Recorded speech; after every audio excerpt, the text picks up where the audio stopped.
Who is the most underrated actor of all time? It's Dolph Lundgren. Correct. Why? Well, because of his spiky hair, and his ice-cold demeanor, and his big muscles. Absolutely.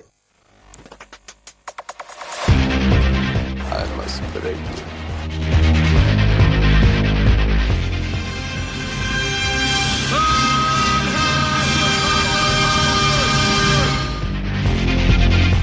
The guilty will be punished. My name is Sergeant Andrew Scott. Come on, guys, don't do this. If I don't get breakfast, I get real grumpy. I don't think you like me grumpy. And you go in pieces, asshole. Let's kick some ass.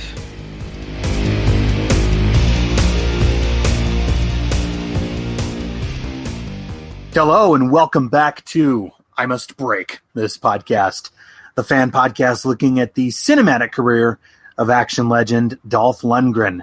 Today we're doing something slightly different, and instead of looking at just one film, we're discussing three films, all from 2013 and all with the same director and production team: Ambushed, Blood of Redemption, and Puncture Wounds. I'm your host, Sean, and coming back to discuss these gems with me today, almost begrudgingly, I should say, is my buddy Chris Prentice, who's essentially taken one for the team today. Chris, how's it going, man? I'm doing good. I think I'm taking three for the team. I mean, I've been very lucky so far. You know, I've been with you since the beginning, and you know, I've kind of been able to be on for mostly movies that I thoroughly enjoy. I mean, I think as of now, the one that I was on for that I probably disliked the most was Peacekeeper, but that was at least watchable, and I can get some kind of enjoyment out of it. But yeah, these three, this is ugly. This is going to be brutal. I mean, I'm going to be glad to just rip on all three of these, so that's good. But this is going to be an absolute nightmare. Well, yeah, you know, I mean, look, you already said it. I think it's fair to say it's time to pay the piper here, Chris, because you know, you joined me for a good chunk of the films in Mr. Lundgren's golden run. Okay, and I spared you. You're welcome, by the way, but I spared you from the dark ages, if you will, from the late '90s and the early 2000s. So, you know, I think it's fair to say it's your time is due, and here we are, and you're paying it back threefold today. So thank you. Yeah, it feels like tenfold. I mean, I guess technically it's threefold, but I mean these three movies. I mean, gosh, watching these again, because you know, look, I had seen them when they first came out, but you know, luckily at that point, I was able to just forget them and figure, well, I'm probably never going to have to sit through any of these again. And but you know, unfortunately, because I try to be a good friend, I've had to sit through all three of these. At least, and I will say, I do appreciate that you gave me a lot of heads up, and that you gave me a lot of time, and it wasn't like you sprung this on me last second. I had, you know, probably a good 2 months to get through these three movies again, and I needed every one of those days. Well, there's a lot to unpack here with each of these films. You know, the backstory, the players involved, and all of that. But look, let's just look at them as a package deal. Okay, a lot of people may be wondering, okay, why did we decide to focus on one episode, or excuse me, use one episode to focus on three separate films? And the big reason for this is because, yeah, these films were all filmed back to back. You and I have kind of referred to them as the Serafini trio. Okay, so this was a trifecta of films that Lundgren did with director Giorgio Serafini. And each of these three films essentially has four main players involved. Okay, so we have Giorgio Serafini at the helm. He's the director. And then rounding out the casts is we have Dolph Lundgren, of course, obviously, Vinnie Jones, and Gianni Capaldi, all in the lead roles. And so, in my opinion, as I was putting this together, it really didn't make sense to squeak out three separate episodes looking at each of these films, considering that, look, all three of these films were all filmed back to back over the period of maybe, I don't know, I'd say 6 months. And so I figured, look, in the philosophy of Jerry Seinfeld, he says it's kind of like a Band-Aid. One move, rip the Band-Aid right off. And so I figured, look, let's just knock these 3 films out in one episode, and then we'll be done. Oh, I think it's very smart. It's a good strategy. There's no reason to prolong the horrors and devoting an entire full-length podcast episode to each one of these movies, because these movies aren't worth it. I don't think, what's really depressing about all these movies is, obviously these are not the first bad movies that Lundgren has been in. I mean, there's plenty over the years previous to these 3, but these ones are just depressing because it's just like nobody cares. Nobody's trying to make anything that's close to entertaining. It's basically just how many foreign territories can we sell? Can we get a deal putting this on a streaming service somewhere? Let's just shoot it as fast as we can, get it done, and let's, move on to the next piece of crap. And it's just, that's what's depressing about these movies, is just nobody is trying at all on any level to make an entertaining movie. Well, everything you said, I completely agree with. And the way I kind of look at it, I don't know if you've ever seen them or if you're familiar with them, but have you seen, or are you familiar, I guess, with the Andy Warhol produced Dracula and Frankenstein films from the early 70s? Have you seen those? Are you familiar with them? I haven't seen those ones. I mean, I know of them, but I haven't seen them.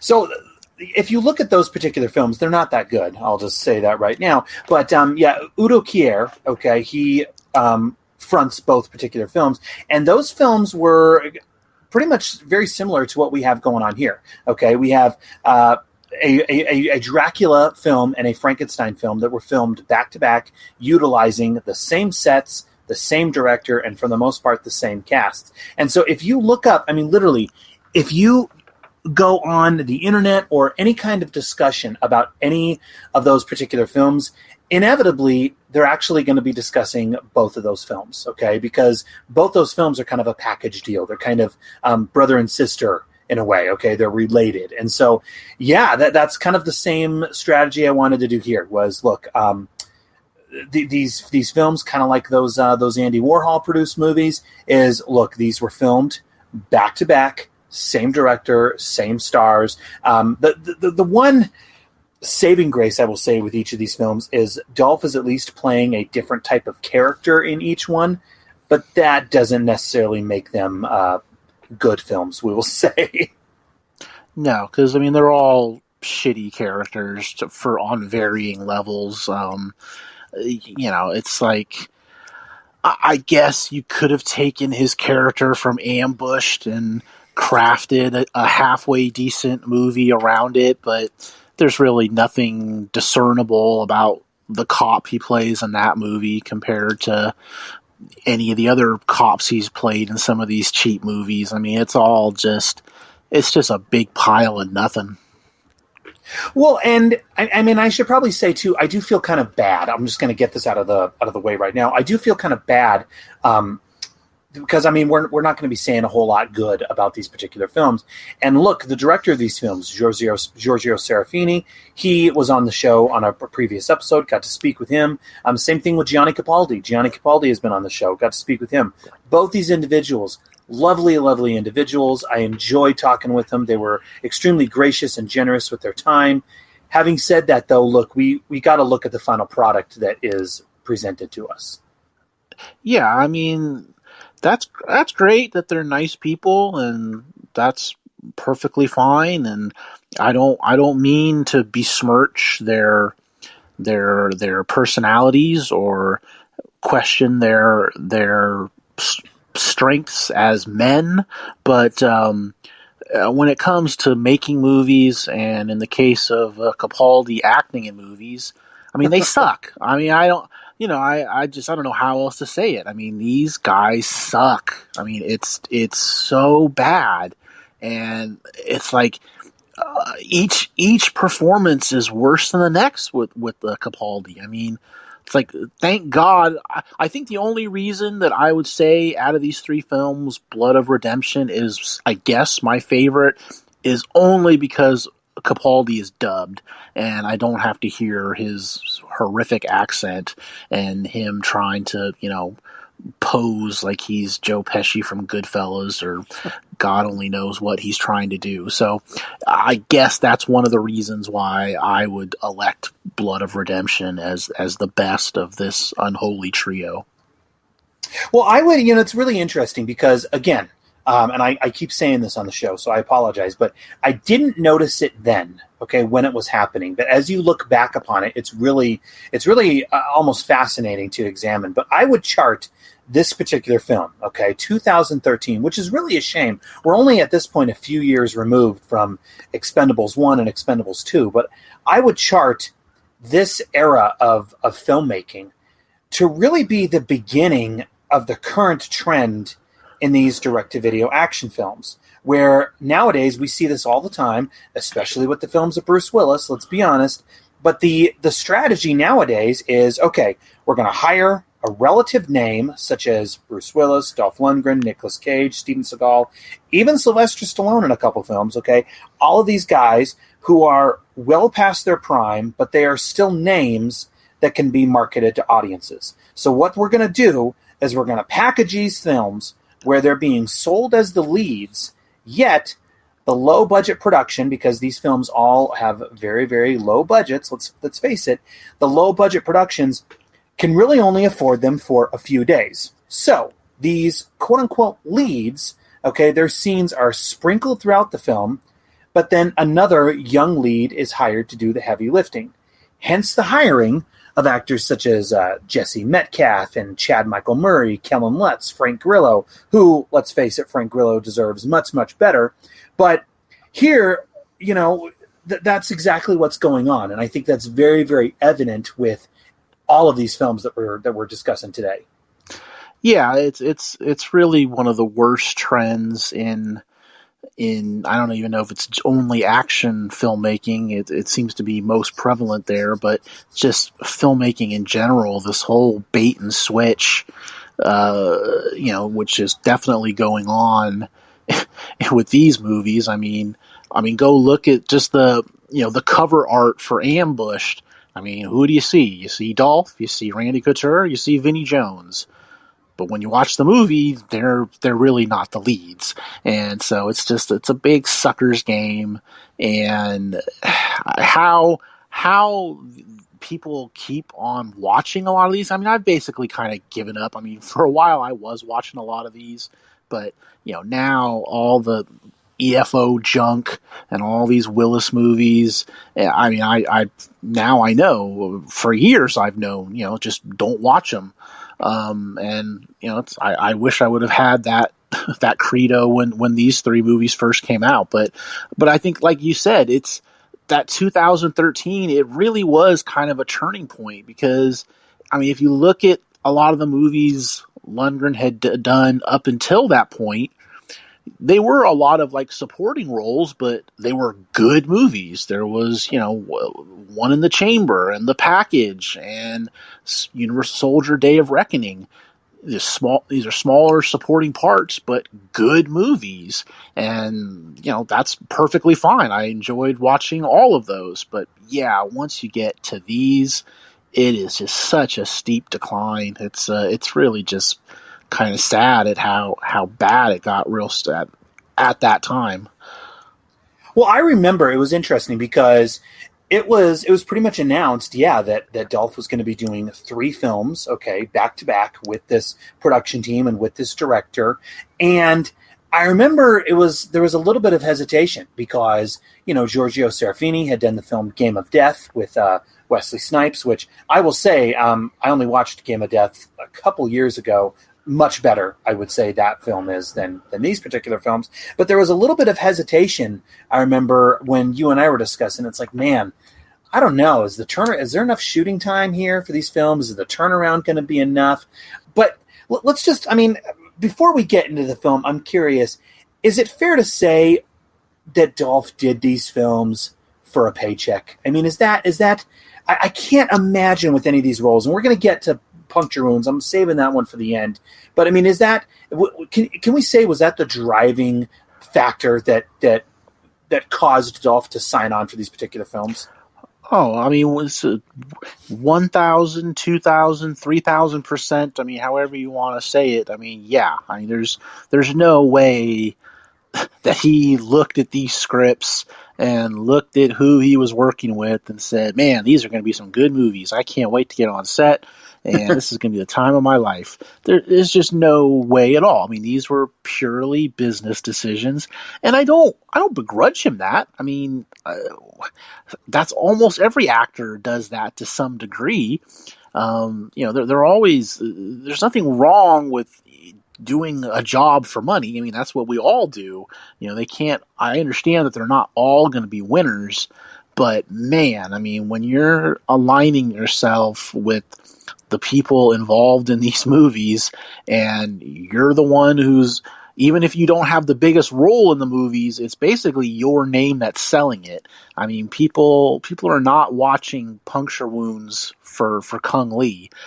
No disrespect to him. He's a mixed martial arts champion, and I'm sure he has a following, but I'm fairly certain that most people had heard of Dolph Lundgren and over Kung Lee when Puncture Wounds came out, and that was the whole thing. He's the name. He's a name that you can put on the video cover. He's known all over the world. And yeah, it was purely a business decision, and it's unfortunate. I mean, it's been kind of a rough go really ever since these movies. The amount of ones that he has done that have been good have been pretty few and far between. I mean, you got Skin Trade and Don't Kill It and Creed 2 and not much else. I think these movies really kind of were the start of a pretty big decline, unfortunately.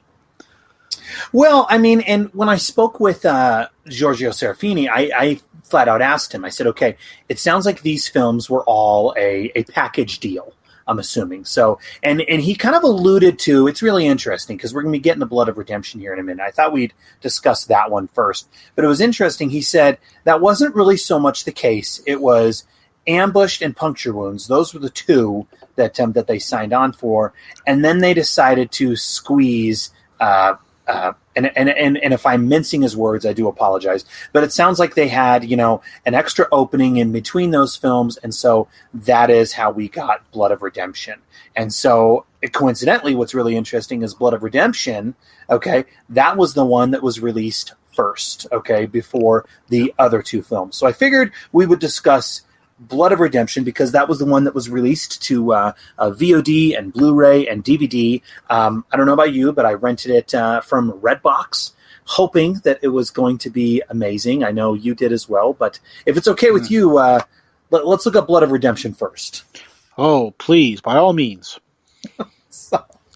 Okay, so in this mafia tale, okay, Dolph plays Axel, who is a bodyguard for an infamous crime syndicate who tries to uncover the truth behind the sudden death of the family's patriarch while sorting out his various alliances and enemies. Forgive me, Father, for I have sinned, and I still have to.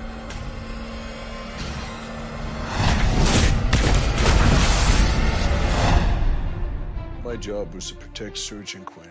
Dad? One's dead, the other one's in jail. I owe it to him to find out who's behind all this. The list of enemies is pretty long.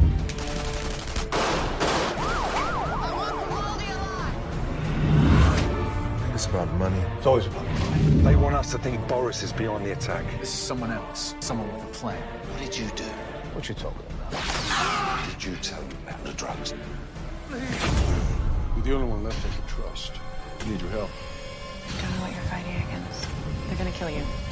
What if I kill them first?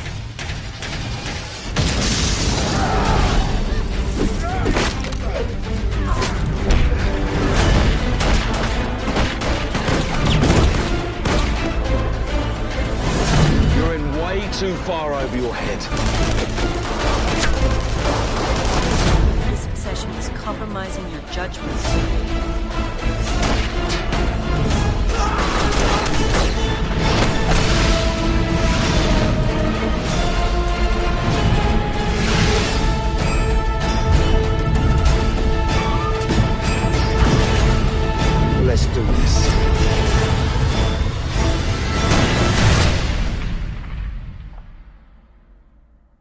Yes, sounds pretty cool, but it's lacking in quite a few areas. Your initial reactions to Blood of Redemption? Junk. I mean, there's no other way to say it. I mean, it starts this trilogy on the wrong foot, and the foot never gets much more right after this.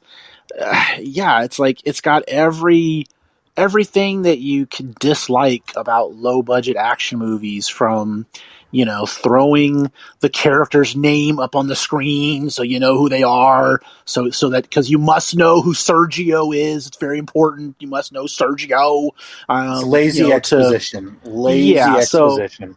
I mean, from that to just the cheap muzzle flashes, which I guess due to recent events we might be seeing a lot more of that, but cheap muzzle flashes, just horrible fight scenes, random lesbianism, because I guess people get excited about that. Yeah, I mean, there's just nothing. Well, I will say there's one scene in the film that I do enjoy, and it's Dolph's fight scene with his former girlfriend playing the dominatrix. That's kind of the one part of the movie where I say to myself, well, that's kind of original. It's not really a scene that I've seen before, where suddenly this hitman is fighting a dominatrix in some sex club. So that was something. It was just a little bit different. But gosh, aside from that, there's just absolutely nothing at all to entertain anybody in this movie. Well, it's pretty much a very standard mafia story. Okay, Robert Miano, so another friend of the show. Robert Miano, great actor. He is the head of the Grimaldi mob family, who decides for whatever reason that he wants out of the business. We hear them say that a few times. He wants out of the business, and so what follows is his two sons, played by Billy Zane and Gianni Capaldi. The rest of the film is pretty much them running circles, trying to figure out who's double-crossing who's playing who, etc. And Robert Miano, who, again, plays this character, you already said it, plays a character named Sergio Grimaldi. Once he announces that he's leaving the world of crime, this sets in motion all of the events that follow. So Sergio is killed. Robert Davi shows up as a quote-unquote friend to the Grimaldi Empire, only he's also double-crossing everyone. And then in another really interesting subplot, if you will, Billy Zane, his character gets thrown in prison, only once he gets released, he teams up with the family bodyguard. So this is Dolph's character, Axel. Axel, the bodyguard to the family, is the main character for whatever reason. But once Billy Zane gets out of prison, he teams up with Axel to exact revenge on the ones who had his dad killed. However, what is one of the many things that is frustrating about this, we could say, no details are even given to this story detail at all. We never get to see Billy Zane in prison, because I'm assuming apparently the production didn't have access to a prison set, which also begs the question, why bother even throwing this story detail in if they're not going to do anything with it? So... Yeah, I mean, I think it was maybe just a good excuse to give Billy Zane less shooting days. And okay, well, we're just going to say he's in prison, and so you can be gone for 3 days, so you can film some other god awful movie in that time, and you can come back, and don't worry, we have a big scene for your character where you infiltrate some computer lab and get into a fight with a bunch of cops, but we don't actually need you for that scene, so we'll just film it anyway, and just loop some dialogue later on, and nobody will be the wiser. Yeah, I mean, the whole plot, it's like the plot is it's just who cares? It's just a bunch of double crosses and, I'm in charge of the family now, and what happened, and Dolph looking at a board of Post-it notes, and was it revenge? I mean, has anyone really ever written that on a Post-it note? Was it revenge? I just don't think anyone's ever written that on a Post-it note. And that's what bothered me about it as well, is just the laziness of it. Okay, so Dolph's character, okay, again, who is the bodyguard to this crime empire, we will say, okay, he's the one who's not only providing the narration to the film, but also the exposition. And there are tons of voiceovers from him establishing certain characters, settings, and scenes. Extremely lazy. I was actually going to play one of those examples of him narrating one of the scenes here in a minute. But, it's a storytelling conceit that is not nearly as clever as it likes to think it is. Okay, we're going to have our character narrate because we simply don't want to show any of the events through exposition.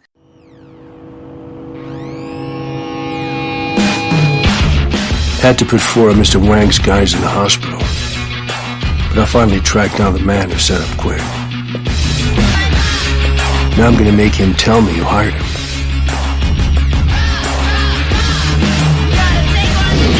Rumor has it, Campbell owns this club. High-class prostitution. 2 bodyguards. Word must have gotten out I'm looking for him. Should have hired better guys. That's going to cost them.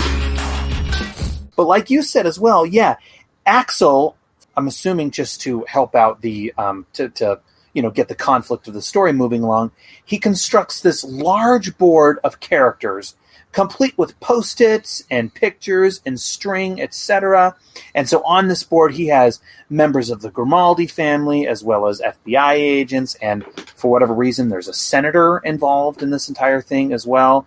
And it's all done to, kind of try and pull off a usual suspects type approach here, but it's not nearly as good. And the other thing that bothered me about it, Chris, is it also begs a question. Okay, if we're going to put this film into the real world, okay, so we're taking this film, we're putting it in the real world, Chris, yes. Would a bodyguard for a crime syndicate really go to these lengths in putting together a cork board to keep track of everyone? I would think that if he really, really wanted answers and was seeking revenge and justice or whatever, wouldn't he simply just be going out there and knocking on doors and asking around? Well, wouldn't he just go work for some other crime family? I mean, if you're a bodyguard hitman for some crime syndicate and that syndicate goes kaput, I mean, it's like if you get laid off, like when Toys R Us closed and all the Toys R Us is closed, do you think any of the people that worked there tried to investigate what happened to Toys R Us? Why did it close? Why need some answers? No, they just went to work for Amazon. Yes, exactly.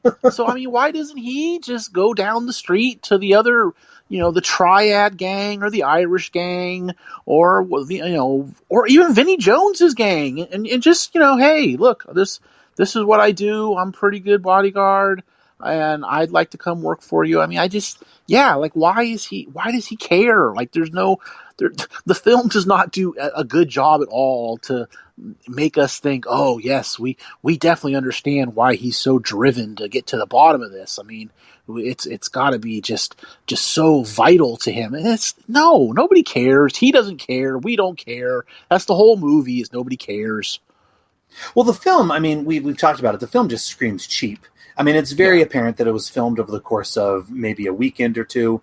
Dolph and Billy Zane are basically wearing the same attire throughout the entire film, thus making it clear what we already knew, that they were on set for barely a couple days, if that even. I think the film had a $2 million budget, but look, I've already said it. I talked to you about this on our rewatch when you and I watched this about a month ago. But I feel like the film, it's basically the cinematic equivalent to a turkey sandwich. And by that I mean, okay, on Thanksgiving, you have your stuffing, you have your turkey, you have the cranberry sauce, you have all that good stuff. But then the Saturday after Thanksgiving, when you have that leftover turkey, what do you do with it? You make a sandwich. And I feel like that's basically what they did with this production. They finished shooting the film Ambushed, which we'll be getting to here in a minute, and they figured they had an open window between Ambushed and Puncture Wounds. Okay, you know what? Let's get a little bit more return on our investment, make another sandwich, make another film, if you will, so in that way we can sell this thing. And I guess quality, we're not going to really worry too much about that.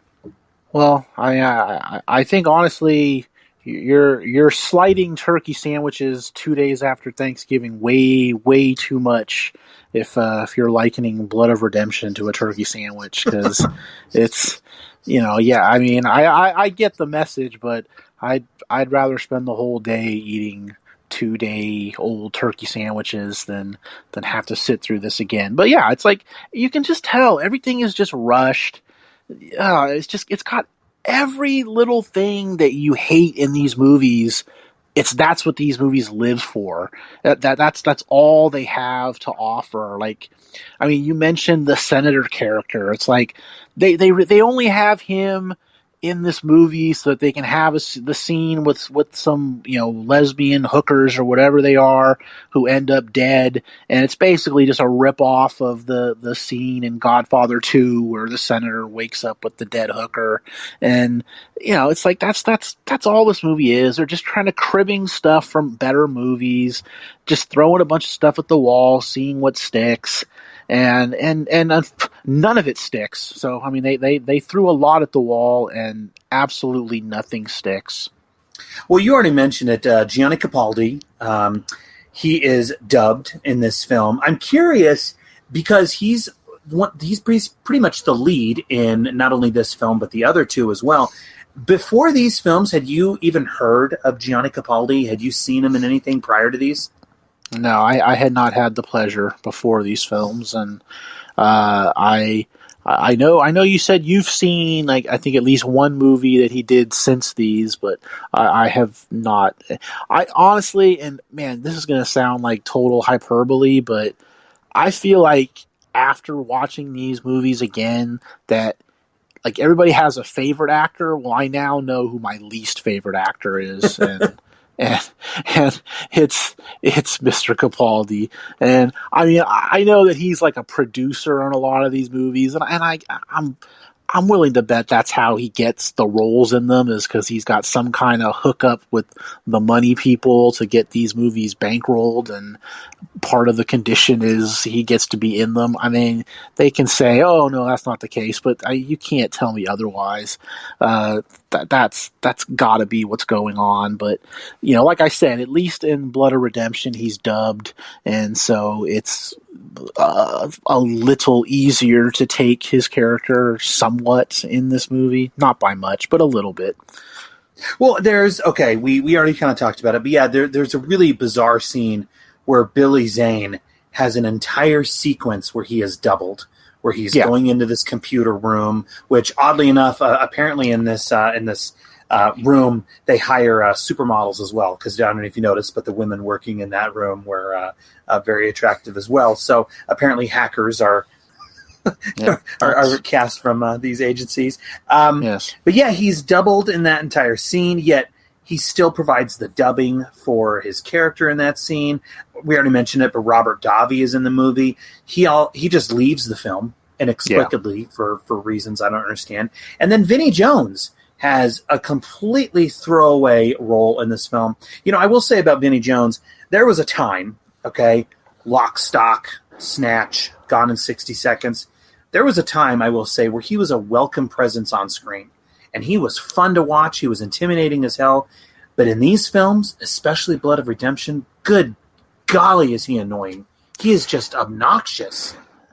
Yeah, I mean, there was a time where he had a kind of that, British gangster vibe to him that was fun, and you could kind of enjoy that when it came to him. But yeah, in all of these movies, he's just horrendous, and it's hard to determine. And I feel like in all of the movies, his character really doesn't add up to anything. They all just kind of leave the movie, and nobody cares.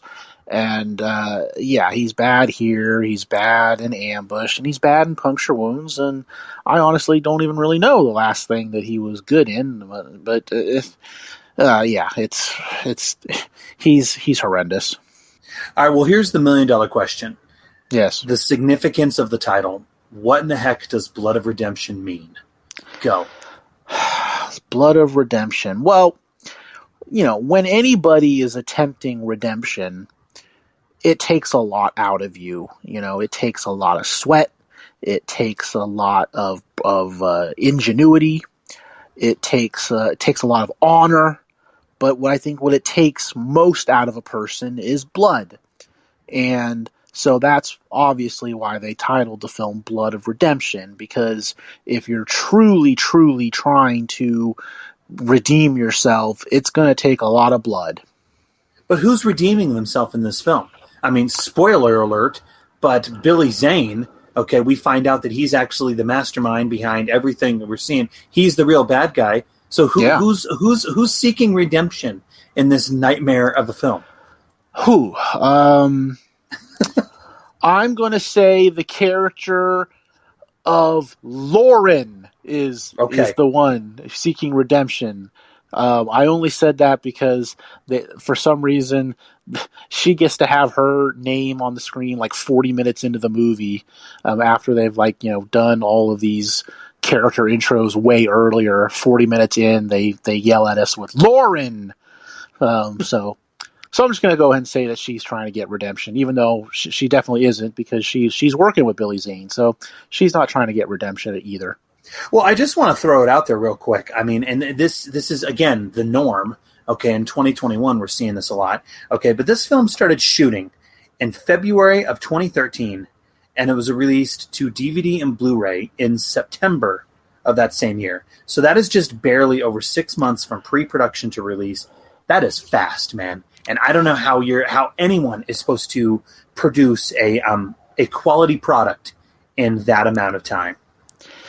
Well, yeah, I mean, I think the good news when you're only filming for 17 days is you don't got a lot of footage to edit. I mean, you're not doing probably a lot of multiple takes.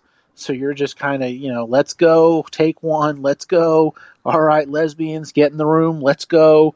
All right, let's get those muzzle flashes ready. Do we have the light bright set for the muzzle flashes? Yes, we do. Okay, let's go. Let's film it. Let's get it in the can, and then that's it. You spend 17 days to make it.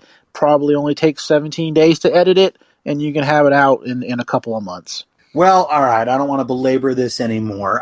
But look, hey, we're are you ready to go to the next one? We just discussed this wannabe mafia drama. Let's move to the next one. How about a cop drama? Are you ready? I'm ready. Let's do it. Time to get ambushed. Okay, I don't know if you need to pop a Valium to get ready for the next one or not. That was long ago. All right, so moving on to the next one. Okay, this is the film that actually was filmed first of the trio. We are looking at Ambushed. Okay, and so in this one, Dolph plays a tough DEA agent who finds himself embroiled in the middle of America's war on drugs as he takes on both a couple of up-and-coming players in a drug syndicate as well as a crooked detective. You see, I've got this problem. I've got 2 associates. Look at this. Bullet holes in the back of their heads. Sell my coat in 2 days. Otherwise, I'm gonna come back and kill you and your rude friend.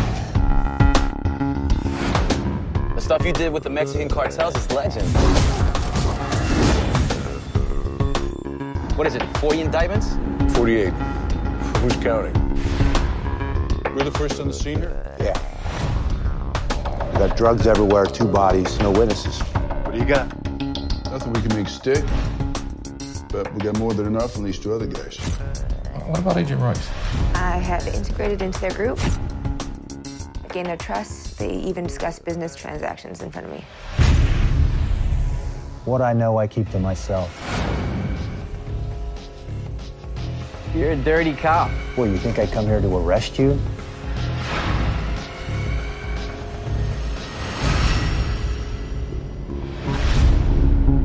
So fucking self-righteous. You really think you're making a difference?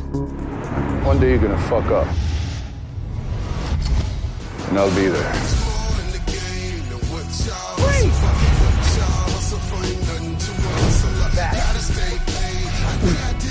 Put it down now!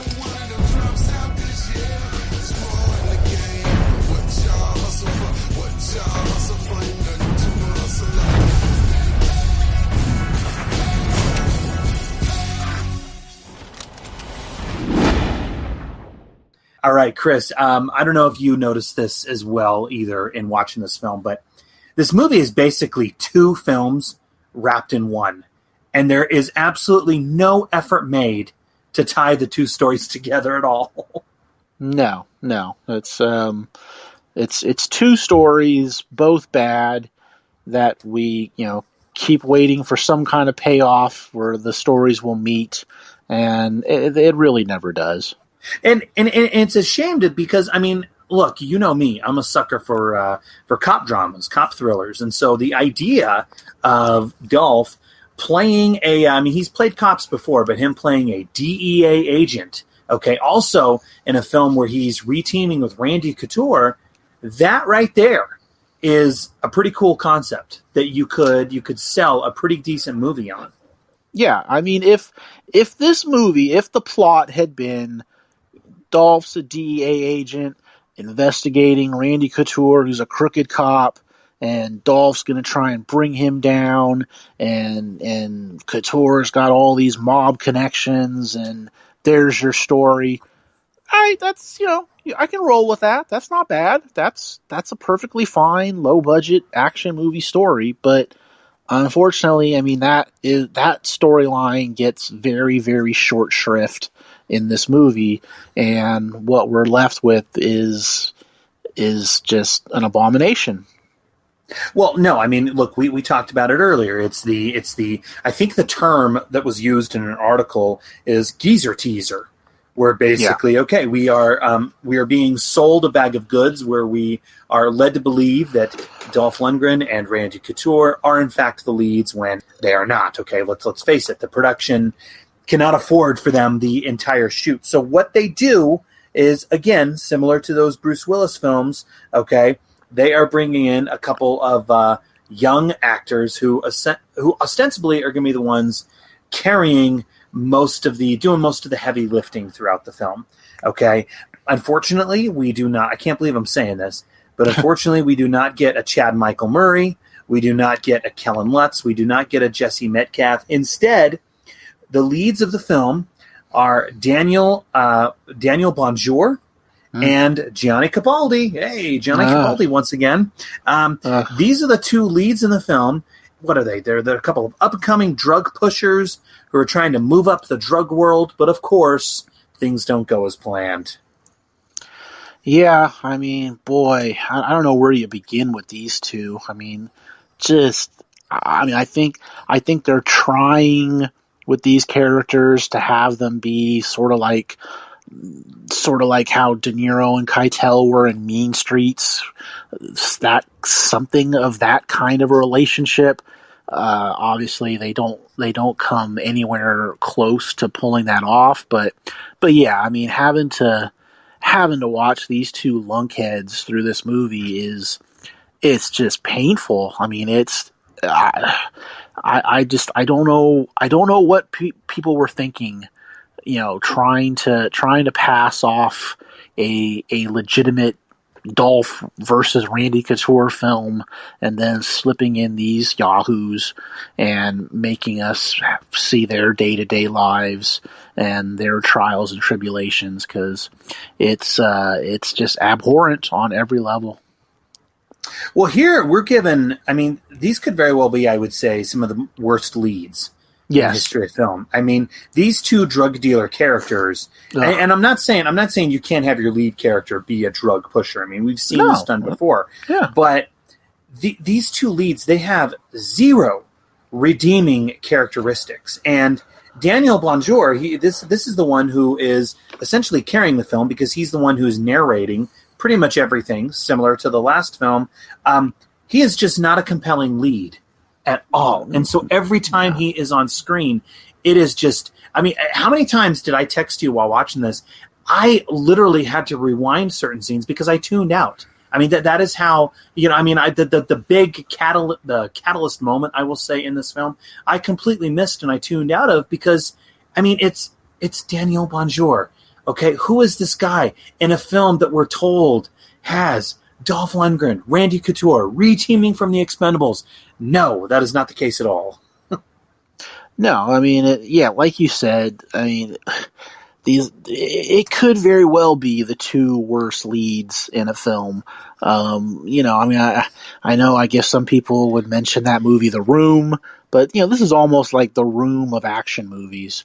I mean, there's just so many stupid scenes.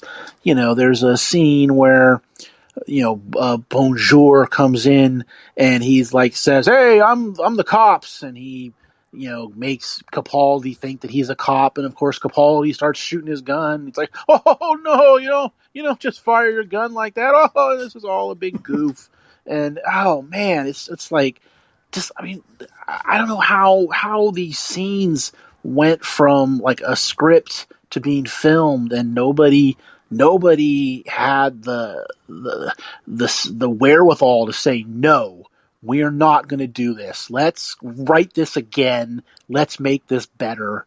But there's nobody tried with this.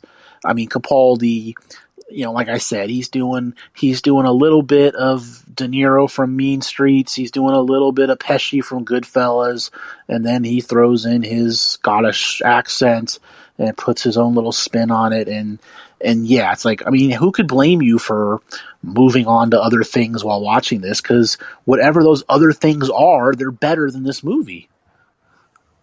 Well, do you think, I mean, you made the comment earlier about how it feels like no one here is trying. And so, I mean, do you, I guess I want to go back to that real quick, but do you honestly think that's what's going on here? Is it kind of like the Ed Wood style of filmmaking that we saw in the Johnny Depp movie, where it's pretty much one take, good enough, moving on? Like, I mean, do you think it is that bad in the filming and the post-production process to where it's just get it in the can, we got our foreign sales, who gives a crap how this is going to look?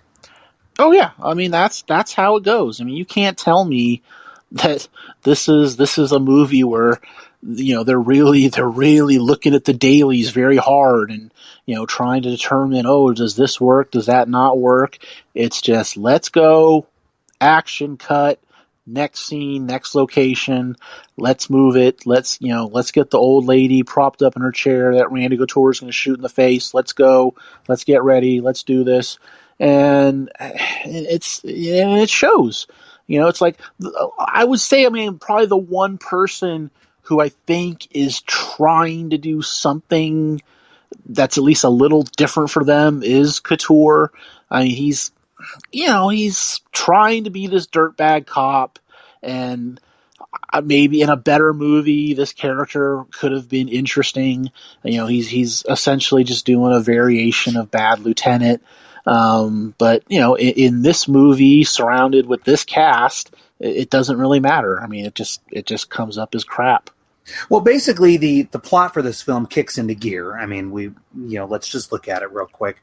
Plot for the film kicks into gear when Daniel Bonjour's character, who's given some qualities, we will say, to make him endearing, where he's given a completely 100% wholesome girlfriend she's apparently okay with his lifestyle choices. I mean, he's a drug dealer and he's a murderer, and he apparently runs a strip club, we'll say. But, you know, she kind of, looks the other way on a lot of that. And so he decides to kill a couple dealers who are a step above him on the drug dealing food chain, we will say, thus allowing him and Gianni Capaldi to move up. However, as we've seen in many of these films, they're not going to come out clean out of this entire deal.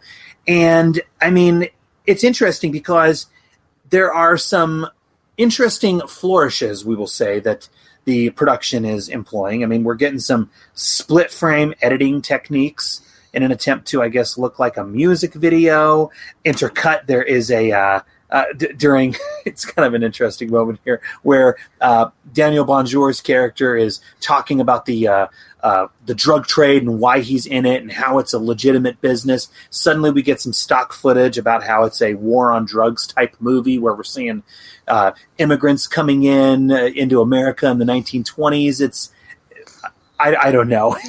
What do you think? That's I mean, there's a lot of bad in this movie. That's probably the worst part, is that narration where, suddenly it turns into like, some kind of Adam McKay movie where it's just kind of lecturing the audience on, hey, America wants the drugs. I don't know why they come after me. It's a for-profit business, blah, blah, blah. People came to America, yada, yada, bing, bang, boom. That's what the people want. We're just providing a service. What's the problem? And oh my God, I mean, if it wasn't for having to do this podcast, I would have just bailed out at that point, because it's just such a stupid scene. I mean, there's just, oh my God, it really is like just nails upon nails on a chalkboard. No, I'm gonna have you beat, actually. The most bizarre scene in the entire film is where they apparently try to infuse some Quentin Tarantino-esque dialogue, and Gianni Capaldi is retelling a Bugs Bunny and Yosemite Sam cartoon. His Capaldi's overacting in retelling this cartoon, which, to be honest, really is not that funny, is just bizarre to watch. He is just loving retelling this. His Scottish accent is over the top. He is getting completely into character, and as he's telling this story, Daniel Bonjour is just giggling and laughing at it. It is one of the weirdest moments in the movie, because what they're doing is they're intercutting this scene with another scene where Randy Couture is going into the house of Daniel Bonjour's girlfriend and trying to kidnap her. And so we're kind of, I think it's trying to make some kind of statement about what Randy Couture is doing. Randy Couture, I guess, is the Yosemite Sam in that analogy. I don't know. Like, it's... Yeah, I mean, to me, there's nothing worse in films than an actor or character, thinking so hard that they're funny and that what they're doing is so hilarious, and it's just not. And that's what that whole Bugs Bunny discussion is. It's an overdose of that. I mean, you've got, these two actors. I mean, they think they're just, this is like Travolta and Sam Jackson talking about, fast food places overseas. They think that this is just, going to be, this is what's going to get them the Oscar. I mean, this conversation, this is, the audience is going to love us, even though we're these dipshit wannabe drug lords. Once we start talking about Bugs Bunny, and everyone's that's how they're going to relate to us, because everyone loves Bugs Bunny, and we're going to be so animated when we talk about it, and it's going to be so great. And it's just cloying. It's just amazing how bad it is. It's the movies should never be this bad, but this one, just scene after scene, keeps throwing more haymakers at you and says, you think that was bad? Here you go. Here's some more. Hope you like this slop. Come on, here you go. And it never ends. And these are short movies, but it just never ends. Well, and the other thing that's really disconcerting about this is, I mean, kind of like, you already mentioned it with Blood of Redemption, but it feels like these films were written by 19 and 20-year-olds, because all of the women in this film, similar to the other ones as well, are just not serviced well. They're here to either be beat up or used by the characters, and it is just gross. I mean, nobody comes out of this film unscathed. Even that nice, wholesome girlfriend of Daniel Bonjour's character, even she is just mercilessly killed. And I mean, the way in which the film just ends, I guess it's trying to make a statement about how, I guess, on the war on drugs, nobody comes out clean. When drugs are involved here, nobody comes out clean. But I don't know if Daniel Bonjour and Gianni Capaldi and Giorgio Serafini are the right people to deliver that kind of message. They're not the right people to deliver a pizza, much less a message as important as, suddenly the movie is trying to be Traffic, all of a sudden with, trying to get real deep. And like you said, I mean, like, look, I'm not somebody who is constantly, trying to get great portrayals of women in these kind of movies. I mean, yeah, it's good, but I mean, in this one, it's just these women they're just dopes. I mean, they just exist to basically just, they're all essentially bisexual. So it's like whoever's around, that's who they're with. They're all pretty much at the whim of the two leads. And, they don't have, a mind between them, basically. And it's like, they try to do something with the undercover cop character. It's kind of, a surprise that she turns out to be an undercover cop. And, they have Dolph with the whole, oh, you're in too deep, you got to be careful. You can't be doing this too deep. And, they try something like that. But again, it's just, there's really nothing, there's no execution in the film that makes you actually care about any of these characters. And there's just so many wrong turns that you would think after so many wrong turns eventually you would go in the right direction, but no, it's just wrong turn after wrong turn. There is a pretty cool fight scene between Randy Couture and Dolph at the end of the movie, of course, where they're throwing around some MMA grappling moves. And, it's funny because I was watching a behind-the-scenes video about this movie, which is available on YouTube. I guess the rain in that scene is actually real, which they looked at as kind of being a blessing in disguise because it kind of helped add to the intensity of the scene. Moments that were the most fun for me. First is the fight scene with Dolph at the end of the movie. It's kind of the climax of the third act, and just so happens in Los Angeles it poured down rain that night, and I mean that doesn't happen very often, and we end up shooting the whole fight scene in the pouring down rain on the rooftop, which made it look that much better, as if it's not cool enough to have him and I beating the crap out of each other. My favorite moment so far, I guess, is the fight with Randy. We did that yesterday. That's why I look a little tired. Because it was raining. We're on this rooftop downtown LA, getting body slammed by Randy Couture. A lot of fun. I got to kick him and punch him a few times, so I kind of made up for it. But that was cool. That was a good challenge. The problem, there's many problems with this film, but the big problem, in my opinion, with this one is that simply, look, we already said it. Dolph and Randy Couture simply are not in the film that much. And the movie really, really should have been Dolph's character on the trail of Randy Couture's bad lieutenant. That's who he's channeling, we'll say. His bad lieutenant, crooked detective character. Obviously, the production couldn't allow this. And as I was watching it, I was thinking to myself, okay, if we're going to go along with that, the geezer teaser model that we've been talking about here, okay, where we need a younger actor to do the heavy lifting, why couldn't they have made it Dolph's rookie partner? Okay, don't you think that would have been a pretty cool? And leave out these two up and coming drug dealer characters, okay, but make his rookie partner the lead, okay, and so he's partnered with Lundgren, and they're on the trail of Randy Couture's crooked detective character. I think they could have done that, but for whatever reason, they decided, no, we need to do this, this like you said, this war on drugs, traffic, wannabe, dopey thriller thing. Yeah, like any change that would have made it a more centered on Dolph and Couture, and even if like you had mentioned, if it was more about the young partner, like any of those ideas would have been better than what they came with.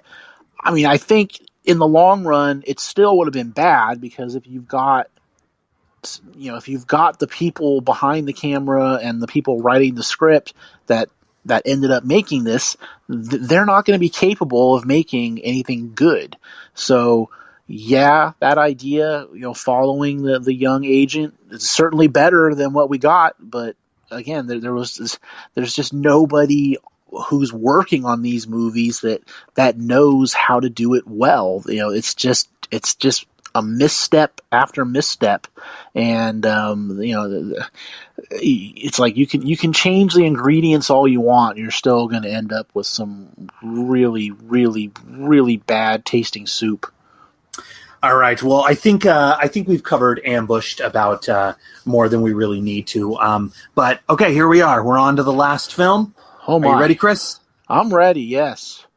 All right. We're not even crying yet here. We're not even crying. So. No, I'm crying on the inside, but I'm being a brave little soldier on the outside. All right. So let's look at the last film of the Serafini trifecta, we will say, Puncture Wounds, okay, also known as A Certain Justice in a few territories. In this film, MMA martial artist Kung Lee takes center stage as a heavily trained soldier who runs afoul of an evil, drug-dealing pimp after he protects a troubled girl, thus inadvertently setting off a war where virtually no one comes out clean. It doesn't matter when you fought, one way or the other, you go home. The war may be over, but his fight Hey, leave her alone. It's a private party, man. is just beginning.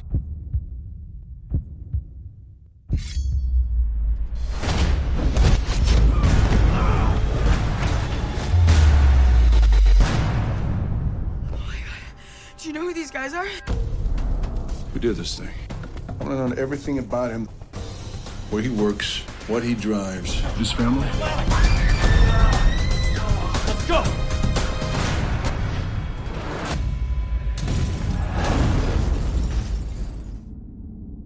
Who did this? If I knew, I wouldn't be standing here. Need that shotgun. That ain't gonna bring him back. Hey!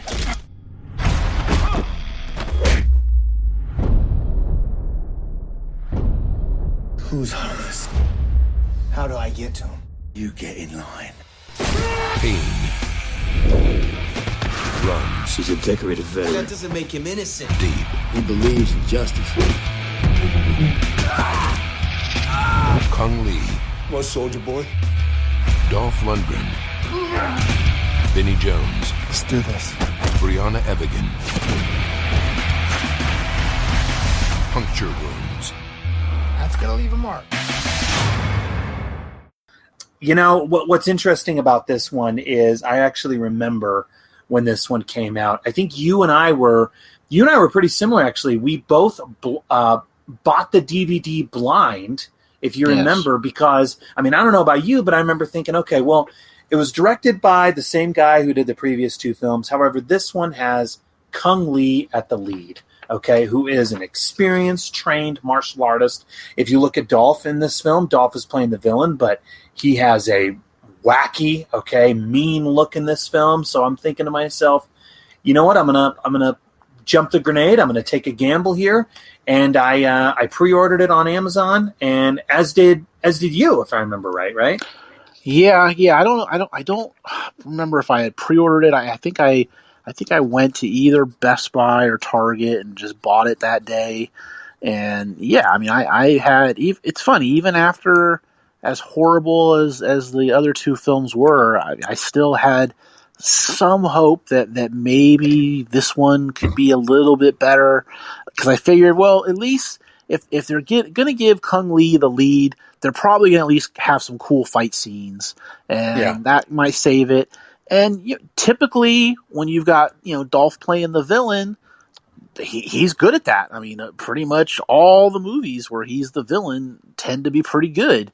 And so, I had blind faith that maybe, just maybe, they could come up with something good here. But yeah, I think my used copy was up on eBay, like, if not that night, then the next day, because I didn't want any physical representation of that movie around me after I watched it once.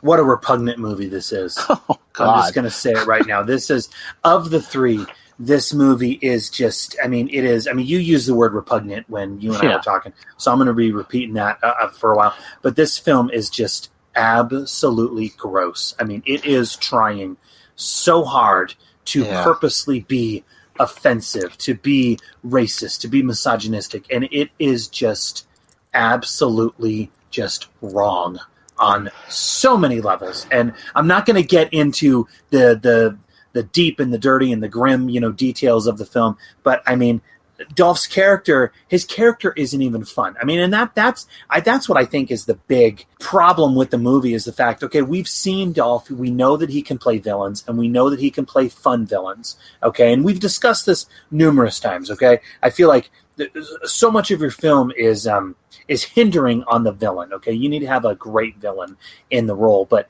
here there is absolutely nothing fun about this villain, okay. This villain here that he's playing, Hollis, is just, good God. And you and I were talking about this too. I don't understand. Look, if Dolph had a package deal with these films, I would like to think that he would have said, hey, you know what? Can I play the lead detective on the case maybe or something? I can't imagine him going into this saying, yeah, I think I'd like to play Hollis the pimp. Yeah. I mean, look, it's not to say that you can't have an entertaining pimp character in these kind of movies. I mean, anybody that's seen Vice Squad, where Wings Hauser is Ramrod the pimp, he's a vile character, but in a very entertaining fashion. You can even. I'm gonna go one further. Morgan Freeman.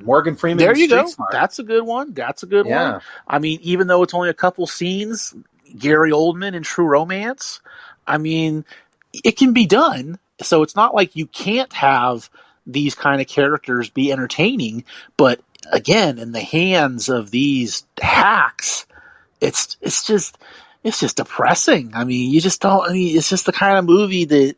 You not only want to take a shower after, you want to take a shower during, because it's just so repetitive, and it's like, how many of the Asian slur? I mean, how many times can they throw that in this movie? It's just so repetitive. Yeah. Oh my God. What it is, it's funny because I've been going back through and I've been rewatching clips and various episodes from what I would say is probably one of the greatest television shows of all time, The Shield. Okay. Oh. Amazing show. Okay. And you watch The Shield and let's be honest. That is a tough show to watch. Okay. Sure. It is a very difficult show. And let's be frank. Let's be honest. Many of the episodes are in fact repugnant. Okay. But what's interesting about it is many of the characters, not so much the villains, if you will, I guess you could say the villains, but the show always finds a way, again, due to the wonderful writing, due to the great direction, but it finds a way to kind of redeem many of the characters, many of the scenes. This, however, it almost feels like they are purposely, as the directors and we're the audience, they're purposely shoving our face into many of these, like you said, the offensive language and offensive scenes and everything, purely just for shock value. And that, in my opinion, is just, again, so wrong, so tasteless. This film, it's not fun to watch at all. I'll go to you. I know I said a lot there, but do you see what I'm saying about the comparison between The Shield and this? Oh, yeah. I mean, look, tons of movies and shows have really harsh subject matter, and The Shield is a great example. I mean, that was a show that was very uncomfortable at times, but you had people who knew what they were doing and who were writing it and directing it and acting in it. And even if what they were showing you was this ugly, ugly side of humanity, the way that they told the story was fascinating. And they had characters that most of the characters on the show were rotten people, but you still were hanging on their every action. Not really the case in Puncture Wounds. You're really not hanging on what these characters are doing. I mean, basically the movie is kind of an updated version of an old movie called Rolling Thunder with William Devane from the 70s. He comes back from Vietnam. Family is killed. He's got to go get the people that did it.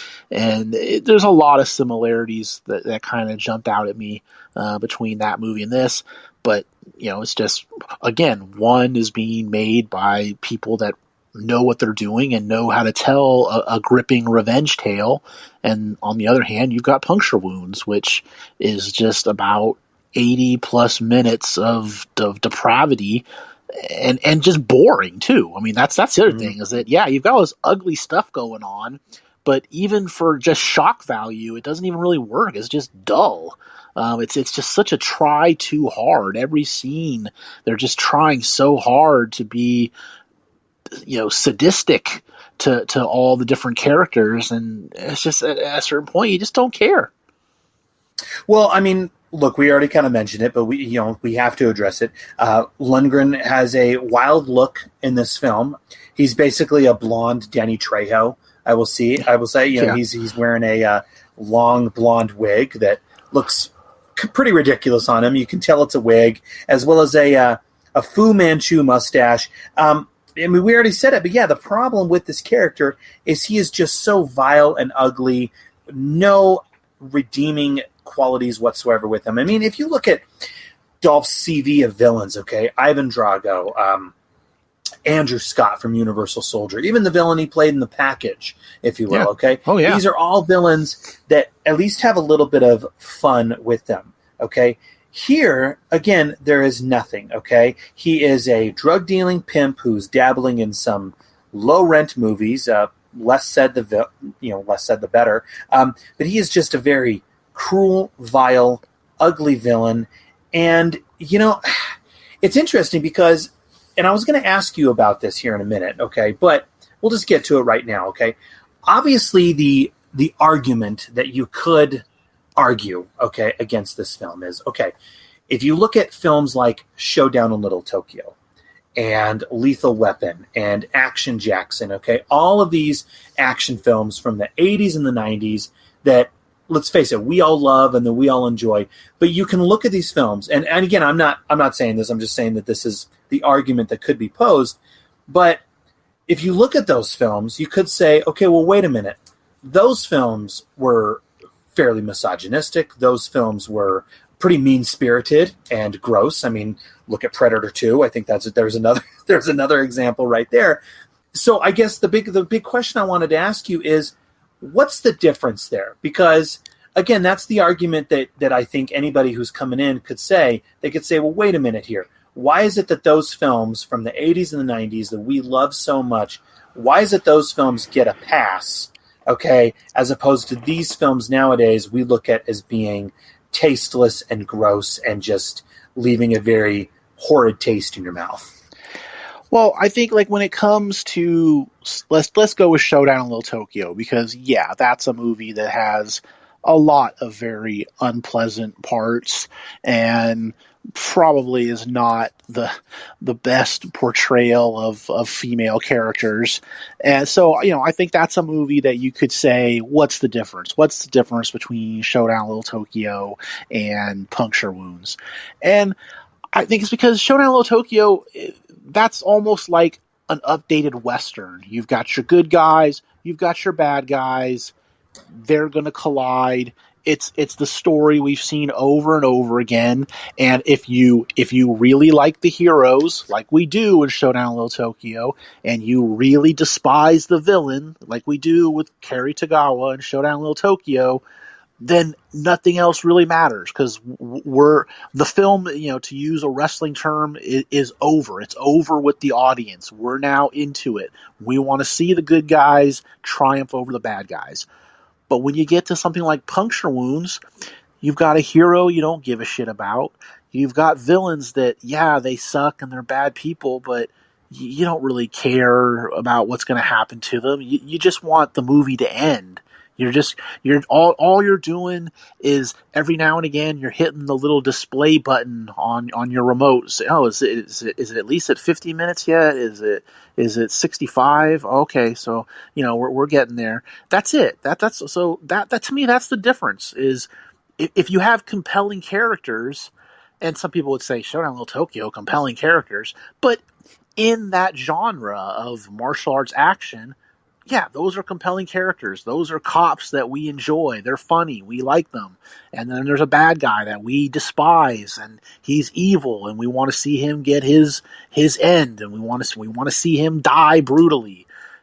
But Puncture Wounds has none of that. So you can pretty much be as vile as you want, as long as you can give us characters that we can believe in. And have some kind of an appreciation for, but Puncture Wounds has none of that, and so that's the main reason. That's the main reason all these movies that we're talking about stink, is because there's no attempt made to give the audience compelling characters. Well, I mean, okay, I love the analogy you said about Rolling Thunder. Okay, yeah. Because that's basically what this film is, where Kung Lee, he is a soldier who came back from I'm assuming Iraq. Okay, but he's living in a motel, and again we have Kung Lee's character providing the narration. Okay, once again making for that easy exposition, and yeah, so he's living in this motel and he's protecting Brianna Evigan's character, who is getting beat up in the parking lot of the motel where he's staying. And so what happens in self-defense, he kills a couple of the attackers. These men happen to work for Hollis, who is Lundgren's character. And so what sets in motion is pretty much a retaliation where they come after Kung Lee's family, and this sets in motion all of the action that follows, where it pretty much becomes, okay, well, I'm getting you back for this action, well, then Kung Lee's going to go after them for that action, and back and forth. I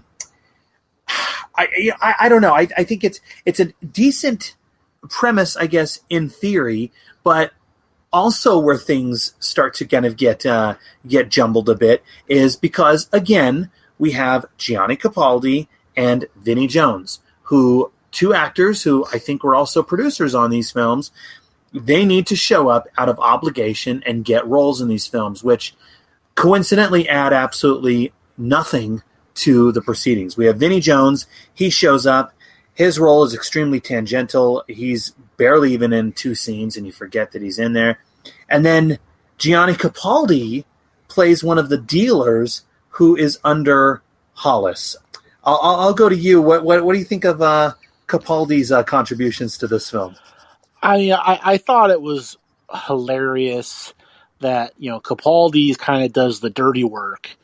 So when Dolph's character, when he needs someone killed, he basically, Capaldi's kind of the guy that's got to go get it done.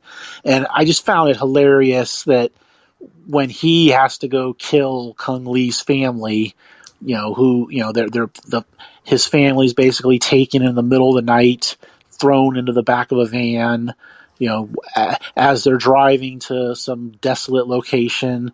And we have this scene where Capaldi's just, he looks like it's just finally getting to him, and man, it's just, what am I doing? How could I have made these decisions? What have these people done to me?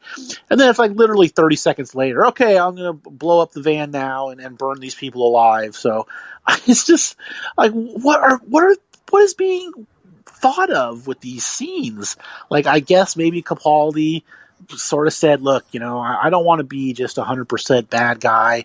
Give me a little bit of a conflicting role here. And they did. They gave him a little bit of one. And I'm one of the producers here. Yeah. That's what he said. I'm one of the producers. You need to give my character with just a little bit more meat and a little bit of an arc here. Yeah, I need something to chew on. Come on, give me a scene to chew on here. And so, yeah, he gets the scene of driving the van, and he's got a real annoyed look because I guess that's annoying to him. But then it's just like 20 seconds later, okay, now let's burn these people alive. It's just such a dire experience. This whole film. It's ugh. Well, I had an idea for what I think would be a better execution of the plot. I mean, what they could have done. Because if you think about it, okay, this film covers a lot of ground, okay? And I think that's one of the things that helps it, that makes it look so cheap, okay? So if you think about it, we have the flashback sequences when we see Kung Lee's character in Iraq, right? We have the scenes at the motel, then it goes back to Lundgren's pad, okay, where we see all of his dirty dealings and everything. I mean, so if you think about it in the grand scheme of things, yeah, it's covering a lot of ground. There's a lot of scope. I had the idea, and I don't know if this would have made the film necessarily better, but it might have tightened things up a bit and might have given them more to work with, okay? So what if the film basically became a siege thriller where everything is set in this old, decrepit motel where basically you have Kung Lee's character, he's protecting Brianna Evigan, he brings her into the motel. Brianna Evigan's character has something of Hollis's that she's not supposed to have. And so, like I said, it becomes a siege thriller where you have Hollis and all of his men storming this motel and Kung Lee is having to protect everyone. I think if they had done that, not only could they have worked with one set and, focused more on the action, but we also would have been spared from seeing all of Lundgren's character's dirty dealings. And that might have helped it out in the long run and not be as gross as it is.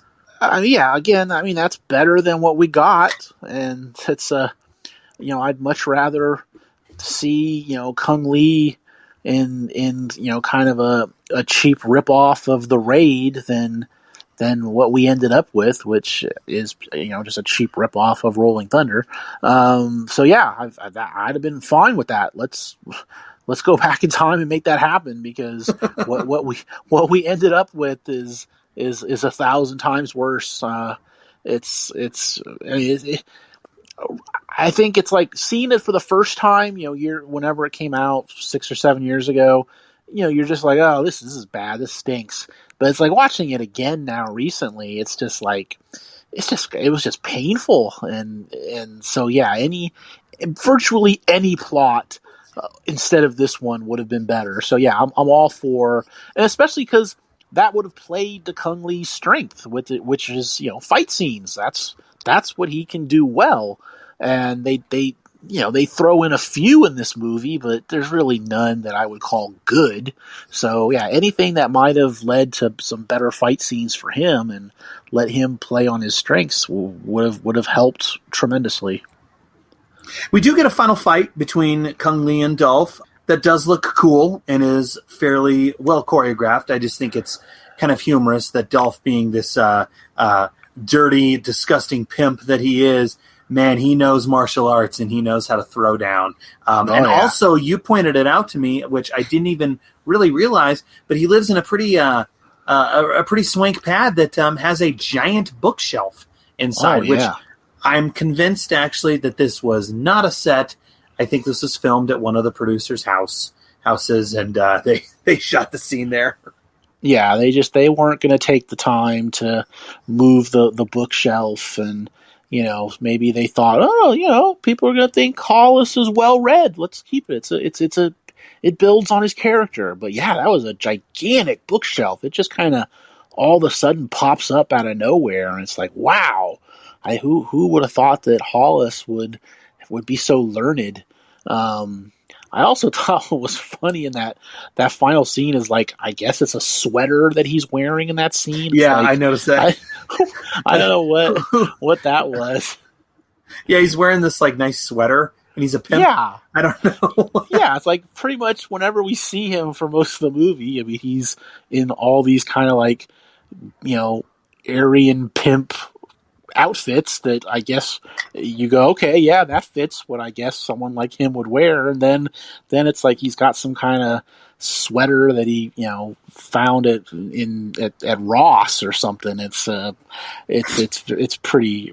just bizarre, but it's like, yeah, there's so many horrifying parts, and then it gets even worse towards the end because he's like basically trying to rape Brianna Evigan, and it's like I don't know why she. I mean, I guess it's money, but it's like, why was she signing up for this movie. I mean, it's like, I would think each page that you see what your character has to endure is just worse than the next. I don't know what would draw an actress that, you know, has actually been in some movies to want to play this part. But whatever. I guess the check clears. It's all good.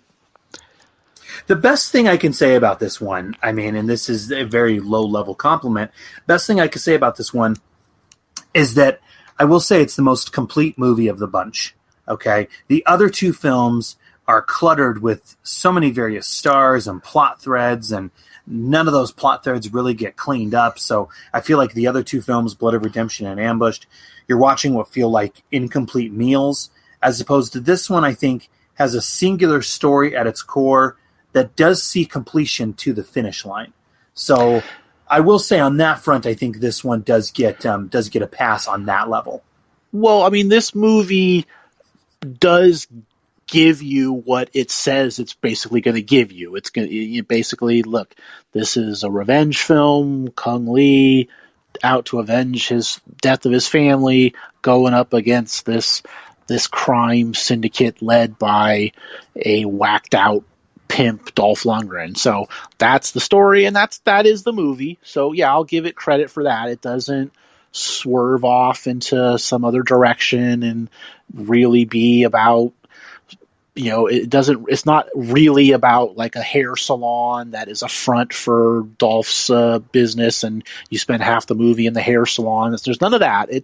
This is the movie. It's a revenge movie, and it does tell you that story. I do want to say, it's like, and shame on me, I didn't chart the actor's name, but the guy who ran the seedy motel, like, who was like the pervert. I mean, it's a disgusting character, but I thought that he did a good job playing that character. Like, I thought, like, yes, I buy this guy as a perverted, seedy motel operator. So if I have to give one compliment, it would be to that actor, that they did a pretty good job of being a real piece of crap. All right. Well, okay, we're here at the end. Okay. I know that these films do not get recommends from you, but I guess if you had to rank them, okay, so with 1 being the best and 3 obviously being your least favorite, how would you rank these particular films? What's the order you would go? And again, we should say we're splitting hairs here, Chris. Okay, you know, I mean, it's really not that. The margins here are very, very slim. But if you had to rank them, where are you going to go? We're splitting a single hair is basically what we're doing. But, okay, if I got to, I'm going to go Blood of Redemption number 1. You know, it's like, at least, it's like, it's not as annoying a movie as Ambushed, and it's not as repugnant as Puncture Wounds. So I'll go with that number 1. I'll go Puncture Wounds number 2, because again, it is the movie that it tells you it is. It's not, there's no real bait and switch going on. It is that movie. And then the worst is because of the leads, who are just horrendous, is the last one. Bringing Up the Rear is going to be Ambushed. And see, me, okay, we're splitting hairs. It's really not a big deal. But for me, because it is, there is a cop thriller element to it, I'm going to put Ambushed at the top. Wow. For me personally, just because I do like the kind of pseudo Expendables reunion that we're getting there. After that, I'm going to put Blood of Redemption, I guess, in the middle. And I'm going to put Puncture Wounds, despite being a complete story, I'm going to put that one at the end, just because there's really not a heck of a lot of redeeming. Actually, there's nothing redeeming about it at all. It's just an exploration into a depraved world that I really don't feel the need to go back and revisit. So, no. In fact, if you would allow me, just I think maybe just 10 seconds, and I'm gonna give my last farewell to all 3 of these films. So just allow me 10 seconds here.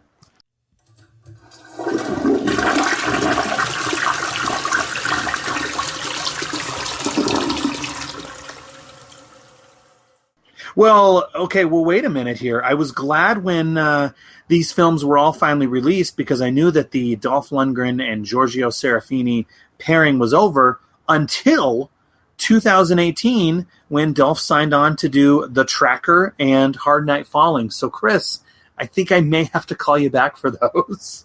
It was bad enough sitting through these three. I mean, if you really needed me to watch those two again, I would do it because, again, that's just the kind of person that I am. And, if drafted, I will serve. But oh my God, it's just I didn't even make it through all of Hard Night Falling. I mean, I think it was about 40 minutes in, and I basically said, okay, that's going to do it. That's enough for me.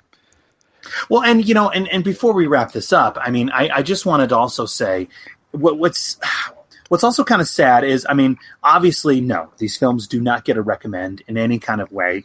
But I would say, if I was going to recommend them on any front or on any level, I would say I encourage anyone to watch them purely just to see what the current state of direct-to-video action cinema is like. Because this is what we are seeing. Okay, if we do not want to see our action films in the theaters and we'd rather, see them at home. Okay, this is what we're getting, and it's interesting because I feel like in a lot of ways, and again, I didn't realize this back then in 2013, 2014 when these films came out, but it's really prevalent nowadays. I feel like, okay, these films being as cheap as they are and as low rent as they are, and just poorly made as they are, I really think to a certain extent we have ourselves to blame. And by that I mean, okay, how often do you hear someone saying, okay, oh man, I really want to see that. I'll wait for it to be free on Netflix. I'll wait for it to show up on Prime. Okay, before we had these streaming outlets and these streaming platforms, we had, obviously Blockbuster Video, and the direct-to-video market was bigger. Okay, and so if you were not paying $4.99 to rent it at Blockbuster on the video store shelves, you were of course buying the DVD at a price point of between $15 to $20. Okay, the DVD market, as we know it, is not gone completely, but it's dried way up. Largely okay? gone. Yeah, largely, and so. Again, I feel like we have ourselves to blame, and I'm as guilty of this as anybody. But so often, when we see a new film hit streaming, okay, yeah, if we really, really want to see it, we could pay the $6.99 or $9.99 to rent it on the premium video on demand. But in the end, I think so many of us are kind of the mentality of, you know what, it looks cool, I may see it, I'll just wait for it to hit Netflix. I'll wait for it to hit Tubi. I'll wait for it to hit Prime, Hulu, whatever it may be. And I think when you're going into it with that mindset, of course these studios don't have anything to work with because there's nothing in it for them. So it's like I said, we have ourselves to blame. Yeah, but on the other hand, I mean, how often do you pay the $6.99 to rent something like this right off the bat, and then you watch it, and what's your first thought? Is, I could have waited on that. I didn't need to see that right away. And so, yeah, it's true. I think it's just, in general, movies have become, for lack of a better word, more expendable. It's like when you were actually going and renting physical movies, and you grabbed them off the shelf and you took them into your home, you were going to watch them. I mean, even if they sucked, you were probably going to get through the end because you had that investment in it. But now with this different streaming services, and I'm guilty of this too. It's like, if they don't grab you in 20 minutes, see ya, on to the next one. It's like, I don't have time to sit here and watch something that's really going to be shitty if you can't get my attention within 20 minutes. I mean, that's how it goes. So yeah, it's like the audience is at fault somewhat, but the fact that so many of these movies just end up being so bad is not helping. And I think the filmmakers know that too. The filmmakers know that it's not going to be, up to the quality and the standard that we all know and expect. So again, that's why they are selling it to those streaming services. That's why we see it, them popping up. I mean, if you think about it, look at Tubi. Okay, Tubi is a free streaming service, and there are tons of action titles on there that came out within the past year or two. Okay, and I think they were made purely to be loaded or to be sold to those streaming services because they knew that they weren't going to make money otherwise. And it's a cynical way of looking at it, but I also understand it to an extent. And, obviously there are the diamonds in the rough. Like there's a skin trade, obviously, every now and again that'll pop through. But yeah, it's going to be a rough go on the podcast from this point forward. I'm going to be honest. So yeah, I mean, I would say yes. Judging by some of the movies that Dolph has been making within the last year, there's probably going to be some rough episodes. But at least Castle Falls, that's him with Scott Adkins. It looks like it's kind of a cheap movie, but at least they're both the leads. I mean, that's kind of what I'm looking at, is that, hey, they are the stars of it. I think we just got the news that came out that he's apparently finally going to be able to make that Wanted Man movie that has been in development forever. So, hopefully he's got a few winners still up his sleeve. But yeah, it's gotten pretty dire with almost all of these people, with the exception of Scott Adkins, who is kind of the lone person who really, really seems to want to try to make legitimately good low budget action movies. Not many other people are all that interested in it. Well, Chris, this has been a ton of fun. Thank you again, begrudgingly joining me, but I really do appreciate it. Thank you for taking one for the team, paying the piper, and suffering through not just one, but 3 films that I know you didn't really want to do. But as always, I did have a ton of fun discussing it with you, and I really do appreciate you taking a bullet for this one. So thank you.